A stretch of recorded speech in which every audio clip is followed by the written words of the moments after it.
देखिए, जब वह चुनाव जीते हैं तो सब कुछ ठीक हो जाता है। जब चुनाव हार जाते हैं, हालांकि इस बार वो तो कह रहे हैं हम जीत गए हैं और इस बार उनकी सीटें भी बढ़ी हैं, परंतु फिर भी इलेक्शन कमीशन प्रश्न उठाएंगे क्योंकि उनको यहाँ पर किसी प्रकार से अराजकता खड़ी करनी है। अफसोस ये है कि उनके पिता ने दिल्ली के अंदर 3000 सिखों का कत्लो-गारत किया था और आज वो इस प्रकार का बयान दे रहे हैं। उनकी दादी ने हरमंदिर साहब और अकाल तख्त पर हमला किया था, उनकी दादी ने पंजाब के अंदर 30,000 सिख मरवाए थे, तो वो इस प्रकार का बयान दे रहे हैं। और मैंने कल ही कहा था कि इनका बयान खालिस्तान आगे बढ़ाएगा, खालिस्तान के सब समर्थक आगे बढ़ाएंगे, सब लोग इस्तेमाल करेंगे। अब ये वहाँ पर जो कश्मीर के विरोध में खड़े रहते हैं, जो हमारी सरकार की कश्मीर की पॉलिसी उसके विरोध में जो खड़े रहती हैं, ऐलान उमर उसके साथ खड़े दिख रहे हैं। तो जो पूरा एजेंडा है कहीं ना कहीं ISI का जो K2 का एजेंडा है, ये उसका कहीं ना कहीं षड्यंत्र का हिस्सा बनते हुए दिख रहे हैं। राहुल गांधी इन दिनों अमेरिकी यात्रा पर हैं और ऐसे में उनके वहां दिए बयान को लेकर भारत में लगातार बीजेपी और कांग्रेस के बीच में सियासी जुबानी जंग तेज हो गई है। इस वक्त मेरे साथ इस मुद्दे पर ज़्यादा बातचीत करने के लिए बीजेपी के राष्ट्रीय प्रवक्ता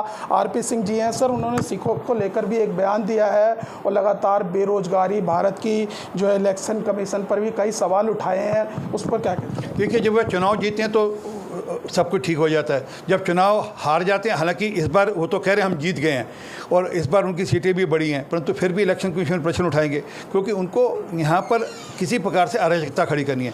और ख़ास करके जो खालिस्तान को लेकर या जो पंजाब को लेकर या सिखों को लेकर जो बयान दिया है, वो सचमुच अफसोसजनक है, वह निंदनीय है कि उन्होंने कहा कि सिखों को भारत के अंदर पगड़ी बांधने से, कड़ा पहनने से, गुरुद्वारा जाने से रोका जाता है। अफसोस ये है कि उनके पिता ने दिल्ली के अंदर 3000 सिखों का कत्लो-गारत किया था और आज वो इस प्रकार का बयान दे रहे हैं। उनकी दादी ने हरमंदिर साहब और अकाल तख्त पर हमला किया था, उनकी दादी ने पंजाब के अंदर 30,000 सिख मरवाए थे, तो वो इस प्रकार का बयान दे रहे हैं। और मैंने कल ही कहा था कि इनका बयान खालिस्तान आगे बढ़ाएगा, खालिस्तान के सब समर्थक आगे बढ़ाएंगे।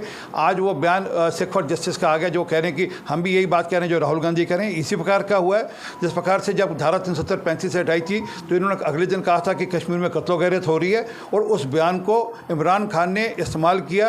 UN असेंबली में जाकर कहा कि लीडर ऑफ ऑपोजिशन वहाँ पर राहुल गांधी कह रहे हैं कि वहाँ पर ब्लड शेड हो रहा है, वहाँ कत्लो-गारत हो रही है।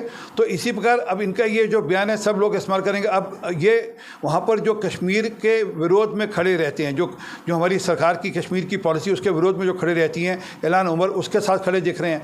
तो जो पूरा एजेंडा है कहीं ना कहीं ISI का जो K2 का एजेंडा है, ये उसका कहीं ना कहीं षड्यंत्र का हिस्सा बनते हुए दिख रहे हैं। अगर आपको हमारा वीडियो अच्छा लगा तो हमारे चैनल को सब्सक्राइब करें, हमारी वीडियो को लाइक करें, शेयर करें और ऐसे ही देश की तमाम बड़ी खबरों के लिए जुड़े रहें पॉलिटिशियंस इंडिया के साथ।